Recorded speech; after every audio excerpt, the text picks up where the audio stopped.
Prevention is always better than cure. ही म्हण सगळ्यांना माहिती आणि ती पटते सुद्धा. पण त्यासाठी नेमकं काय करायला हवं याची जाणीव फार कमी जणांना असते. हॅलो फ्रेंड्स, मी डॉक्टर जयश्री परत एकदा अमेरिकेतून तुमच्याशी संवाद साधते आहे. तर आजच्या व्हिडिओमध्ये जाणून घेऊया की हे प्रिव्हेन्शन म्हणजे काय आणि काही डिसीजेस प्रिव्हेंट करण्यासाठी काय स्ट्रॅटेजीज यूज कराव्या लागतील. ब्रॉडली या स्ट्रॅटेजीज 2 कॅटेगरीजमध्ये डिव्हाइड करता येतील. नंबर 1 स्ट्रॅटेजी की ती गोष्ट तुम्ही अवॉइड करायची की ज्याच्यामुळे कुठला डिसीज होऊ शकतो किंवा आजार होऊ शकतो. फॉर एक्झाम्पल, हे प्रूव्ड आहे की स्मोकिंगमुळे किंवा तंबाखूमुळे लंग कॅन्सर होतो. तर टू क्विट द स्मोकिंग आणि टोबॅको आणि स्मोकिंग जर तुम्ही सोडलं तर तुमचा लंग कॅन्सरपासून नक्कीच बचाव होईल. ही झाली पहिली स्ट्रॅटेजी, म्हणजे थोडक्यात या गोष्टी अवॉइड करायच्या ज्याच्यामुळे आजार होतात.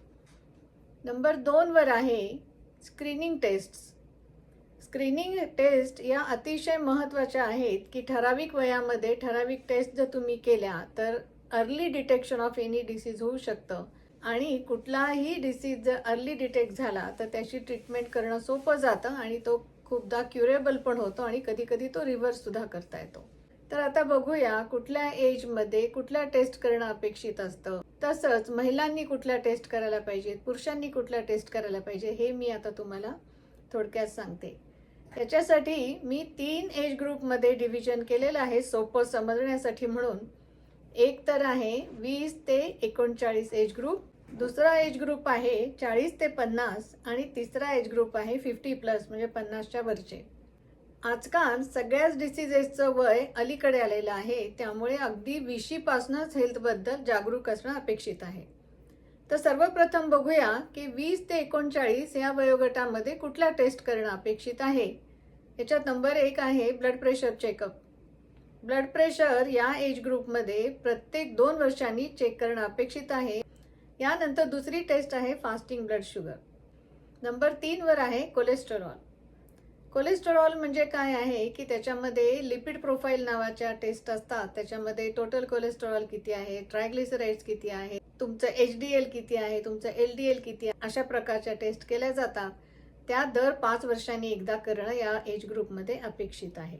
याचबरोबर आहे वर्षात एकदा डेंटल चेकअप करणं पूर्ण अपेक्षित आहे. तसंच पूर्ण बॉडीची स्किन एक्झामिनेशन करणं अपेक्षित आहे की ज्याच्यामध्ये लेप्रसी किंवा बाकी स्किन डिसीजेस नाही ना, हे रूल आउट करावं लागतं.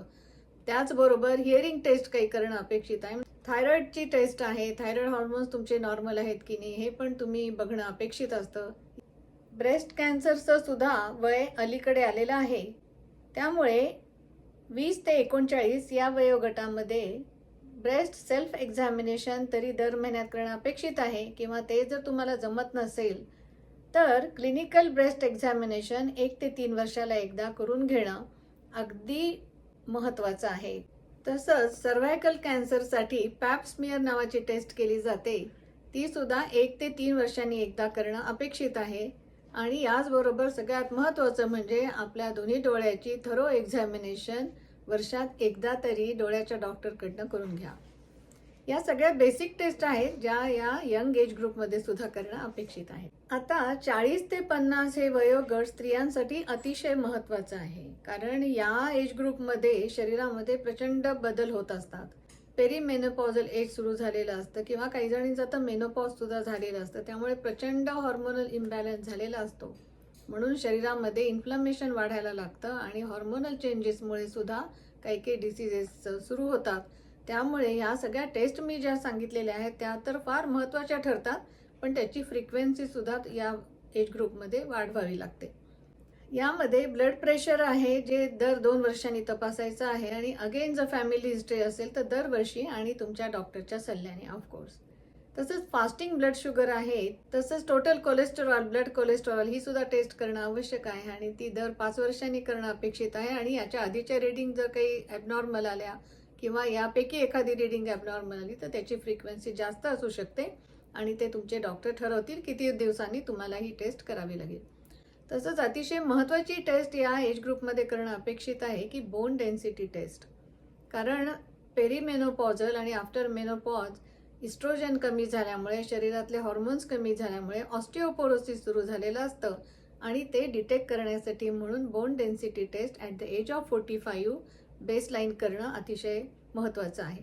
आणि ऑस्टिओपोरोसिसमध्ये सुद्धा वेळेत जर ट्रीटमेंट सुरू केली तर त्याचा प्रोग्रेस पुढे तुम्हाला रोखता येऊ शकतो आणि कितीतरी पुढचे कॉम्प्लिकेशन्स याच्यामध्ये टळू शकतात. या एज ग्रुपमध्ये अतिशय एक महत्त्वाची टेस्ट अजून करणं अपेक्षित आहे, ती म्हणजे baseline mammogram at the age of 45. 45व्या वर्षी तुमचा पहिला मॅमोग्राम करणं अपेक्षित आहे. तो तुमचा बेसलाईन असेल. म्हणजे गृहीत धरूया की हा बेसलाईन मॅमोग्राम जर नॉर्मल असेल तर दर 3 वर्षांनी तुम्हाला तो मॅमोग्राम करायचा आहे 50 वर्षापर्यंत. आणि तुमच्या घरामध्ये जर ब्रेस्ट कॅन्सरची फॅमिली हिस्ट्री असेल तर याच्याच बरोबर क्लिनिकल एक्झामिनेशन प्लस मॅमोग्राम या दोन्ही टेस्ट करणं अपेक्षित आहे. ज्या टेस्ट 20 ते 39 एज ग्रुपमध्ये मी सांगितलेल्या आहेत की आय चेकअप आहे वर्षात एकदा, डेंटल चेकअप आहे वर्षात एकदा, किंवा हिअरिंग टेस्ट आहे वर्षात एकदा, या सगळ्या टेस्ट तर तुम्हाला करायच्याच आहेत. स्किन एक्झामिनेशन आहे, फुल बॉडी स्किन एक्झामिनेशन वर्षात एकदा सगळी करून घ्या. थायरॉइड इम्बॅलन्सेस मेनोपॉझल एज ग्रुपमध्ये कॉमन होतात, त्यामुळे ह्या सुद्धा टेस्ट करणं अपेक्षित आहे. याचबरोबर पॅप स्मिअर आहे, जे 1 ते 3 वर्षांनी तुम्हाला या एज ग्रुपमध्ये सुद्धा करायचंच आहे. तसंच कोलोन कॅन्सर स्क्रीनिंग आहे, ते सुद्धा तुमच्या डॉक्टरांच्या सल्ल्याने तुम्हाला करायचं आहे. आता 50च्या पुढचा एज ग्रुप, जितकं तुमचं वय वाढेल तितकं मेटाबॉलिक डिसिजेसचा धोका वाढत जातो, म्हणजे ब्लड प्रेशर, डायबेटीज, कॅन्सर. त्यामुळे या ज्या बेसिक टेस्ट आहेत त्या तर करायच्याच आहेत. मॅमोग्राम आहे महत्त्वाचा स्त्रियांसाठी, आणि क्लिनिकल ब्रेस्ट एक्झामिनेशन ते आता वर्षात एकदा ॲन्युअली करणं अपेक्षित आहे. फार महत्त्वाची टेस्ट आहे ही ब्रेस्ट कॅन्सर स्क्रीनिंगची, त्याच्यामुळे कितीतरी जीव वाचू शकतात. तसंच कोलोन कॅन्सर आहे, त्याची एव्हरी 5 इयर्स तुम्हाला स्क्रीनिंग करावी लागते. पॅप स्मिअर आहे, जो सर्व्हायकल कॅन्सरचं डिटेक्शन करतो, त्याची सुद्धा फ्रिक्वेन्सी 1 ते 3 वर्ष आहे. ती सुद्धा टेस्ट अतिशय महत्त्वाची आहे. म्हणजे पॅप स्मिअर आणि मॅमोग्राम ह्या 2 टेस्ट 50 नंतर अतिशय महत्त्वाच्या ठरतात, कारण सर्व्हायकल कॅन्सर आणि ब्रेस्ट कॅन्सर हे दोन्ही लिडिंग कॉजेस आहेत स्त्रियांमधल्या मृत्यूचे. थायरॉइड फंक्शन टेस्ट आहेत, त्या सुद्धा करणं अपेक्षित आहे. 50 नंतर हायपोथायरॉइडिझम इज व्हेरी कॉमन. आता पुरुषांबद्दल आपण बोलूया. पुरुषांमध्ये असेच एज ग्रुप आहेत आणि त्या एज ग्रुपमध्ये साधारण याच टेस्ट आहेत, परंतु त्याच्यामध्ये अजून एक ॲडिशनल टेस्ट अतिशय महत्त्वाची आहे. पुरुषांमध्ये प्रोस्टेट कॅन्सर अतिशय कॉमन आहे. हा कॅन्सर डिटेक्ट करण्यासाठी प्रोस्टेट कॅन्सर अँटीजन नावाची टेस्ट केली जाते, आणि 50 नंतर दर वर्षात एकदा हे स्पेसिफिक अँटीजन टेस्ट करणं अमेरिकेत तरी बंधनकारक आहे, परंतु ही टेस्ट तुम्ही आपल्या डॉक्टरांच्या सल्ल्याने नक्की करून घ्या.